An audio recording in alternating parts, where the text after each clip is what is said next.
Kali ini saya mau mengajak saudara belajar dari surat Paulus kepada jemaat di Tesalonika, dicatat di dalam 1 Tesalonika pasal yang ketiga, ayat yang pertama sampai dengan ayat yang kelima. Kami tidak dapat tahan lagi, karena itu kami mengambil keputusan untuk tinggal seorang diri di Athena. Lalu kami mengirim Timotius, saudara yang bekerja dengan kami untuk Allah dalam pemberitaan Injil Kristus, untuk menguatkan hatimu dan menasihatkan kamu tentang imanmu, supaya jangan ada orang yang goyang imannya karena kesusahan-kesusahan ini.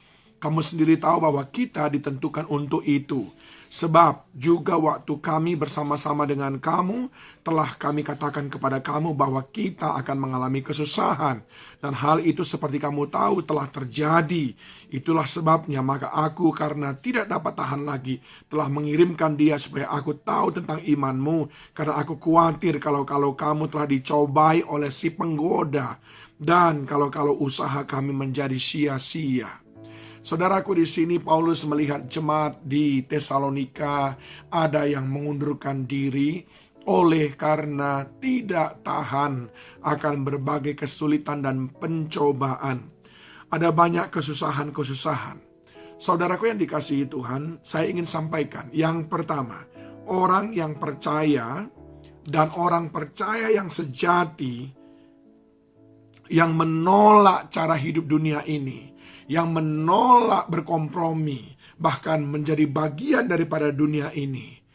Karena dia ingin hidup seperti Kristus. Dia ingin hidup dengan menyenangkan hati Tuhan. Dia pasti mengalami kesulitan. Dia pasti mengalami kesusahan. Saya ulangi lagi kepada saudara. Kalau saudara berketetapan untuk menjadi seperti Yesus dan tidak mau berkompromi dengan dunia ini, saudara pasti mengalami kesusahan. Saudara pasti banyak mengalami aniaya. Saudara pasti merasa banyak dipersulit, diperlakukan dengan tidak adil. Apalagi kalau kita di Indonesia, saudaraku, akan begitu banyak tantangan yang kita hadapi kalau kita mau hidup seperti Kristus Yesus. Yang kedua, saudaraku, saudara harus mengerti bahwa ketika kita hidup bersama dengan Tuhan Yesus, kesusahan-kesusahan itu tidak boleh saudara langsung anggap sebagai hukuman atau murka Allah. Bukan. Tapi itu adalah konsekuensi daripada kita menjaga kekudusan kita, menjaga integritas kita. Ada banyak orang yang menghalalkan segala macam cara untuk bisa mendapatkan untung yang besar. Tetapi ketika saudara menetapkan diri untuk hidup seperti Kristus, saudara pasti tidak melakukan itu. Ketika orang melejit dan saudara terjepit, maka saat itulah hati saudara menjadi gundah, gusar, gulana, dan saudara mengalami banyak kesusahan. Apalagi kalau ada tekanan dari istri, dari suami yang mengatakan, kenapa kita tidak seperti orang itu? Orang itu berhasil, orang itu kaya, kita kok tidak? Itu adalah bagian daripada kita, konsekuensi kita mengikut Tuhan. Tetapi saudara harus tahu bahwa apa yang dijanjikan Tuhan tidak sebanding dengan penderitaan kita itu. Nggak ada apa-apanya. Atau sebaliknya saya mau katakan, penderitaan, kesusahan yang kita alami nggak sebanding jika dibandingkan dengan kemuliaan besarnya kasih karunia dan janji-janji Tuhan yang akan digenapkan dalam kehidupan kita.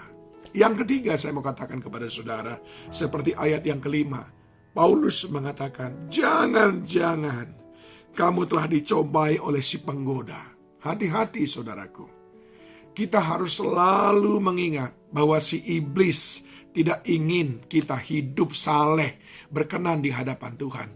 Lihat apa yang dilakukannya terhadap Ayub, saudaraku. Dia mencobai habis-habisan.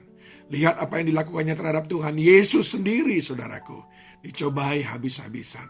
Iblis tidak pernah tinggal diam. Dan ini yang kedua kali Paulus ingatkan akan hal ini. Jangan-jangan kamu sudah dicobai oleh si penggoda itu, karena iblis itu adalah bapa daripada segala pendusta. Oleh sebab itu kita harus membentengi diri kita. Dalam 2 Petrus 5 ayat 7 dikatakan, lawanlah dia dengan iman. Iman kita menjadi benteng kita untuk melawan segala pengaruh, godaan daripada setan dan iblis yang selalu siap menerkam kita. Ingat saudaraku, jangan saudara undur ketika ada pencobaan-pencobaan. Jangan goyah seperti yang dikhawatirkan oleh Paulus dalam ayat 2 dikatakan, kami mengirim Timotius saudara yang bekerja dengan kami untuk Allah dalam pemberitaan Injil Kristus untuk menguatkan hatimu dan menasihati kamu tentang imanmu supaya jangan ada orang yang goyang imannya. Biarkan segala macam kesulitan penderitaan datang silih berganti. Kalau itu adalah karena kita sudah membuat keputusan mengikut Tuhan Yesus dengan sungguh-sungguh, maka penderitaan-penderitaan yang kita alami tidak sebanding dengan apa yang Tuhan sudah siapkan bagi kita. Tidak ada apa-apanya dibandingkan dengan mahkota kehidupan yang Tuhan sudah janjikan. Jangan goyah, tetap giat di dalam pekerjaan Tuhan dan tetap giat dalam iman percaya saudara. Tuhan Yesus senantiasa menolong kita. Shalom.